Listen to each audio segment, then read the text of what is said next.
Que é o seguinte, era uma representação naquela época, já no final do século XIX, do Brasil como um paraíso, onde que se pode se casar, não tem restrição de casamento interracial e não tem lei de segregação. Então, muitas dessas coisas também eu vejo como uma parte, um pouco de fantasia. E só para ilustrar, por volta de 1922, um grupo grande de negros de Nova York resolveu que eles iam embarcar para esse país maravilhoso, esse paraíso que era o Brasil. E eles até noticiaram muito que eles vinham e tal e tal. Segundo o Skidmore, que ele apresenta isso no trabalho dele, o Itamaraty mandou um telegrama urgente dizendo para o diplomata em Nova York: para esse pessoal agora, eles não vão embarcar, você vai arrumar uma maneira. E eles não embarcaram. Tem um artigo sobre isso até, que eles são, acho que alguma coisa como barrados no paraíso, uma coisa assim, não é do Skidmore. Então, uma coisa é a representação e a outra coisa era o que estava acontecendo na época. Na época do Vargas, quando ele foi decidir quem podia emigrar para o Brasil e quem não podia, ele estabeleceu cotas de imigração baseado na presença do imigrante já aqui, né? Então, por isso que teve, não sei como que os portugueses conseguiram ainda vir tantos assim, mas havia uma cota. E a desculpa para barrar negros, africanos, e aí eles tiveram que estender, eles consideraram os negros que estavam aqui estrangeiros. Os negros que estavam aqui 400, 500 anos, considerados estrangeiros imediatamente no ato e dizendo que não, o Brasil já tinha uma cota muito grande de estrangeiros negros, não podia. Ô Elaine, te agradeço porque aí você me deu a oportunidade de fazer propaganda do livro de novo. Olha só, já botei aqui para ninguém ver. Assim, no capítulo 3 do livro, que inclusive eu acabei de voltar dos Estados Unidos, dei 2 palestras lá em 2 universidades sobre esse terceiro capítulo. Eu falo justamente sobre a circulação de referenciais e sobre essas visões. A pesquisa que eu fiz nos jornais foi de 1914 a 1978. Então tem uma quantidade muito grande de informações sobre o Brasil, principalmente de 14 em diante, até ali meados da década de 50. E essas percepções sobre o Brasil vão mudando ao longo do tempo. E final da década de 30, início da década de 40, a gente viu uma mudança muito perceptível nesse acervo de uma ideia de paraíso racial para um debate, se de fato seria paraíso ou não. E a presença da Frente Negra nesse contexto é gigantesca. Foram 20 matérias celebrando uma frente que lutava por direitos civis e sociais aqui no Brasil na década de 30, entre 35 e 37. Depois isso vai mudando, o Brasil deixa de ser, o mito deixa de ser debatido e passa a ser rejeitado. Da década de 50 em diante, aí quando aparece o Brasil é denunciando o racismo, né? Desde a criação da Lei Afonso Arinos e por aí em diante. Mas é muito bacana esse capítulo 3 aqui, né? Eu queria fazer rapidamente um comentário sobre essa questão da pauta, né, dos acervos. Na semana passada aconteceu uma coisa interessante, porque eu assisti, na UF teve um evento em homenagem ao Bob Slends. Então, durante 2 dias, na segunda e na terça, eu fiquei assistindo trabalhos sobre escravidão, negro, enfim. Aí, na quarta-feira, eu fui para São Paulo para um evento que tratava de circulação de impressos, de livros, de leitura. Bem, no evento sobre escravidão, eu não ouvi falar em livro, leitura, texto, alfabetização, coisas do tipo. No evento sobre livro, leitura, que era sobre o século XIX no Brasil também, eu não ouvi falar de negro. E eu até, inclusive, fiz essa pergunta. Não existe escravo nessa sociedade aí que vocês estão falando de livro, de leitura, de alfabetização. E aí, quando eu fiz essa pergunta e provoquei lá em São Paulo, porque aqui eu tinha menos intimidade com as pessoas assim, para fazer a provocação, rapidamente as pessoas começaram a dizer, não, mas tinha sim, tinha escravo que era anúncio de escravo que lia, anúncio de escravo que falava francês, E aí eu estava do lado da Tânia Besson e falei, Tânia, onde você acha que pode estar isso? Ela falou, no arquivo da cidade. Então, né, tô desfazendo porque eu acho assim, tô pensando aqui que eu acho que esses mundos precisam conversar um pouco, sabe? Acho que namoro firme, namoro, porque o que acontece é que a gente diz aquela questão que a Mônica chama atenção, que eu achei que foi excelente, assim, super mesmo, porque senão a gente acaba trabalhando com uma ideia de uma certa folclorização, de uma cultura que é distinta, né? Então, eu vou dizer a vocês, antes de mim, por exemplo, o arquivo tem uma revista muito bem qualificada pelo Quadros, porque é importante que o nosso Lattes lacta, né? E a gente começou a trabalhar esse ano, e vai sair agora uma revista de quase 500 páginas com dossiês. Então, um ou dois professores podem fazer um dossiê de até 100 páginas com 5 autores ou 4 dependendo, e a gente publica. Então, fica o convite para a mesa, que caso vocês se interessem a ter um dossiê publicado, até abril do ano que vem, a gente recebe um dossiê pronto, onde vocês escolhem os autores, enfim. E seria muito interessante para que essas ideias e que esses mapeamentos de onde estão esses acervos que vocês estão trabalhando pudessem surgir. Eu já quis dizer ali com muita intimidade. Não, mas porque eu penso isso, assim, às vezes a gente tem a sensação que nós estamos falando de mundos muito distantes. Isso que o Amilcar falou é perfeito, assim. Na verdade, quando é que você vai trabalhar negro, história da África? Quando você trabalha a história do Brasil. Né? Então, assim, é uma história, né? Não são histórias partilhadas. Né? Então, fico pensando a pensar, sei lá, escravos, letrados, negros, não escravos, negros, libertos, enfim, não sei quais as categorias que a gente vai usar, porque, sim, as pessoas que são especializadas nessas áreas, mas também tem uma aproximação, para não ficar um mundo oral, oralizado e tal, e outro do impresso, do escrito e tal, enfim. Eu tenho muito interesse, por exemplo, em mapear essa documentação. Bem, vamos então. Mais perguntas? Não é bem uma pergunta, é só para trazer um depoimento aqui. Eu trabalho com história, né? Eu sou professor há mais de 20 anos e no movimento negro eu atuo há mais de 30 anos. Né? Quando eu li o livro do Amilcar, O Mundo Negro, né, eu respirei fundo e falei, finalmente um livro de um historiador com fontes históricas do movimento negro escrito no Brasil. Quer dizer, eu realmente, para quem quer entender o movimento negro, né, do período contemporâneo, de 30 para cá, é preciso ler O Mundo Negro, não tem dúvida nenhuma. Né? Eu acho que o Amilcar marcou um trabalho que marca efetivamente. Quem conhece de estudos sobre relações raciais, movimento negro, sabe muito bem do que eu estou falando. Na área de história tem pouca produção desse nível, né? Pouquíssimas. Muitos produzem na área de sociologia, de antropologia. Eu acho que aí, Amilcar, eu preciso fazer esse depoimento porque a galera realmente precisa ler para entender o movimento negro. O livro do Amilcar é fundamental. Só isso. Eu não paguei ele, não. Obrigado, Aderaldo. Obrigado. Outras perguntas? Boa tarde, eu sou Gisele, sou da Estácio, também do professor Tiago. Eu queria falar, eu não sei se eu vou falar uma grande bobagem ou se eu vou fazer uma reflexão a respeito do assunto. Eu sei que o professor está lançando um livro, e a gente fala de artigos, a gente fala de trabalhos acadêmicos, mas a gente não é muito... como é que eu vou dizer? Não é muito cruel a massificação dessa ideia eurocêntrica pela mídia. Ela é cruel, é desigual.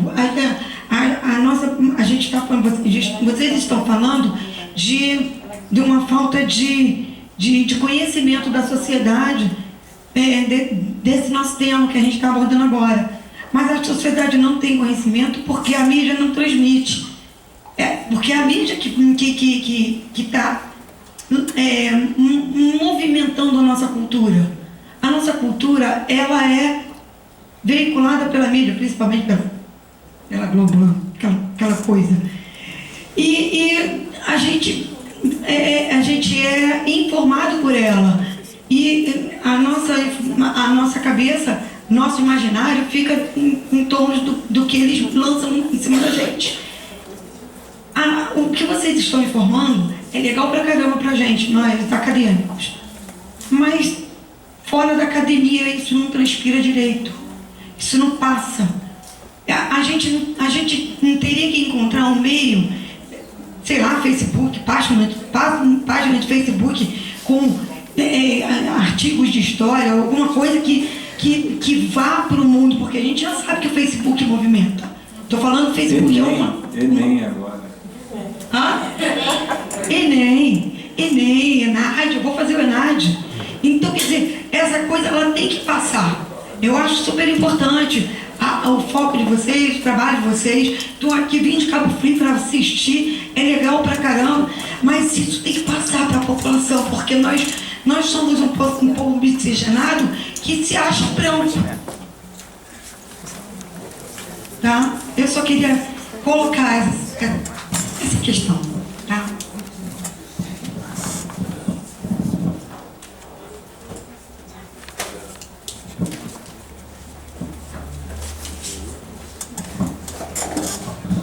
Boa tarde. Meu nome é Andréia, eu sou professora de Educação Física. E também não era muito uma pergunta não, mas uma colocação. Sobre a questão de currículo, eu vejo a necessidade não somente da modificação do currículo para a educação básica, mas também uma modificação e uma inclusão, né, do currículo, né, um mínimo de conhecimento na graduação. Porque nossos próprios colegas, né, eu sou professora do município, os nossos próprios colegas, eles têm uma resistência muito grande e também uma dificuldade em saber trabalhar de uma forma disciplinar de verdade, né? E às vezes não é nem por não querer, mas por não compreender, né, e não ter o conhecimento a respeito, o mínimo. E assim, poucos colegas, né, eu sei que também que existem muitos outros, conseguem, dentro da sua disciplina, de alguma forma, fazer uma abordagem, né, mesmo que não seja nada aprofundado. Eu, por exemplo, eu sou de Educação Física, então eu estou procurando aumentar meu conhecimento a respeito, né, por questões pessoais, mas também pela minha função, né, pela responsabilidade que é. Sendo que, se a gente ficar focando somente no aluno, a gente esquece quem está ali responsável para esse crescimento do aluno, né? Então, assim, a quantidade de cursos, curso de extensão, de formações, né, a mais, né, para o professor, ou são poucos divulgadas, né, ou a divulgação é pouca, ou de fato ela é muito, assim, restrita, muito mínima, né, e não chega até a esses colegas, né, professores. É mais uma colocação mesmo. Boa tarde, meu nome é Lourdinha, eu também sou da Estácio. A gente agora há pouco tempo teve um episódio de um menino que pintou uma imagenzinha no caderno dele, da escola, para que os seus personagens ficassem da sua própria cor, para que ele se identificasse com o que estava ali. E aí eu pergunto para todos vocês como é que fica esse desafio de trabalhar com material didático que não reflete em nada essa proposta que a gente tem hoje de um conhecimento dessa história.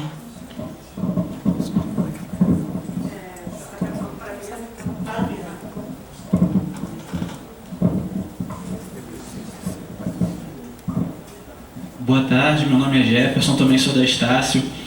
A gente sabe a questão da religiosidade como forma de resistência. A professora Mônica chegou a falar sobre isso também.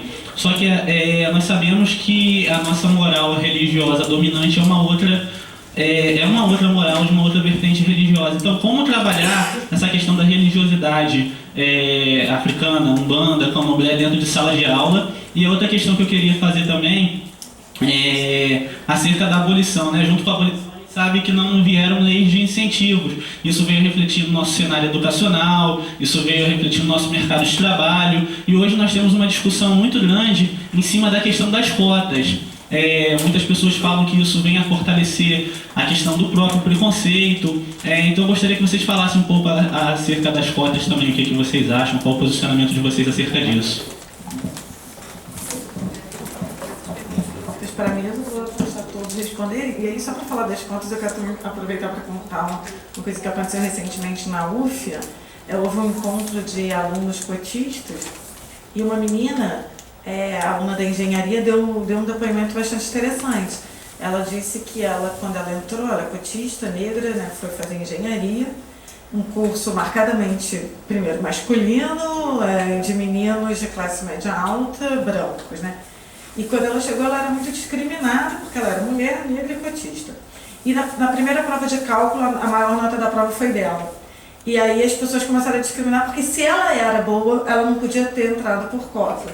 Então, não, eu estou trazendo essa questão porque eu acho que essa é uma questão que reforça um pouco as duas falas anteriores, assim, essa questão de como é isso, o racismo é uma questão tão estruturante para a sociedade que a gente está, né, se impõe restrições independente da situação, né? Você organiza um argumento para se opor. Eu queria que vocês também aproveitassem para falar sobre isso. Eu vou comentar a sua questão primeiro. Eu acho que a estrutura acadêmica em geral no Brasil ainda está muito antiga e muito fechada. O que você tem fora do Brasil é um currículo que é moldado.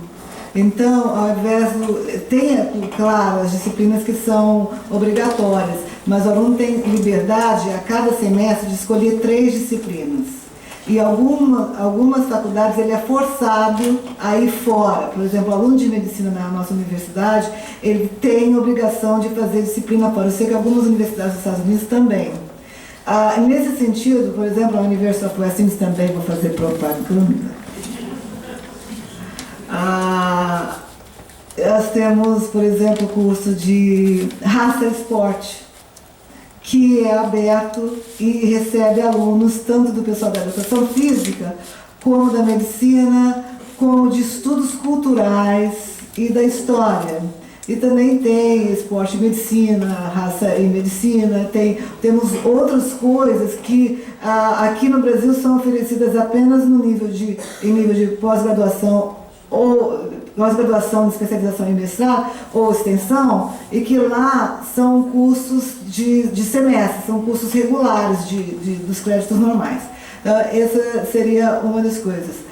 A outra coisa, com relação à representação das crianças no livro didático, é complicado. Eu estou há 7 anos no país negro e tal, e você não imagina, principalmente para a menina, esse bombardeamento da mídia, que não acontece só aqui, que não é só Globo, infelizmente, e que as meninas, vocês precisam ver a quantidade de menina que mal pode esperar, porque lá tem uma questão do uniforme, não pode determinadas coisas você usar, mas a partir de uma certa idade ela pode modificar o cabelo, e a primeira coisa que elas fazem, ou alisamento, ou colocar o que eles chamam de weave, né, que é a longa, uma coisa que gruda no cabelo, sabe o que chama?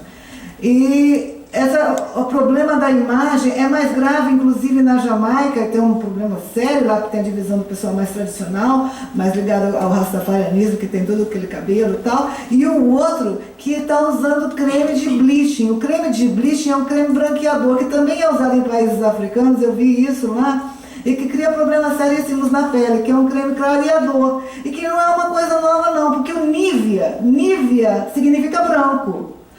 A promessa do creme Nivea no Brasil, na década de 40, era de branquear a pele. Mas, é claro, não, ele simplesmente deixa mais hidratada. Mas o creme é branco para hidratar a pele. Aliás, o creme Nivea é parte da propaganda nazista. Ele é produzido na Alemanha. E essa questão, então vocês veem, um país que tem uma postura já libertadora, todo mundo lá é negro e tal, mas essa questão de tentar branquear os traços, e aí vocês veem a grande influência, por exemplo, de uma cantora como Nicki Minaj, e a própria Rihanna, que se modifica ao longo da carreira e vai branqueando e enlourecendo. Essa questão da autoestima, infelizmente, ela não se resolve na postura política e nem na educação.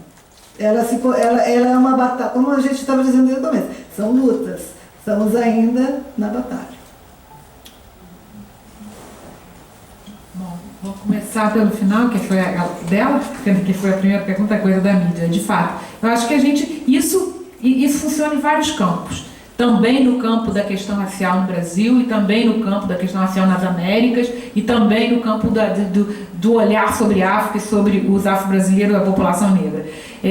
E o caminho não tem outro, que é esse de lutar, é ir na contracorrente, apostar nas alternativas de mídia e investir nessas outras possibilidades de identificação e de beleza. É um caminho longo. Acho que quanto mais a gente colocar essas questões nos espaços que temos, mais elas vão ser discutidas. E eu, como professora de longa data, eu continuo achando, com todas as dificuldades, ainda que eu saiba que como modelo ela é forte candidata a um fracasso, e não é nem um fracasso iminente, ela é um fracasso em muitas coisas. Apesar de tudo isso, eu ainda acho que a escola é uma trincheira. Eu sou assim muito antiga nessas coisas. Eu acho que é um espaço, uma trincheira de luta. Não é nada, não que a escola vai solucionar todos os problemas. Não, não mesmo. Não podem colocar sobre os professores essa carga, nem sobre a educação toda essa carga. Mas eu acho que ela ainda funciona como um espaço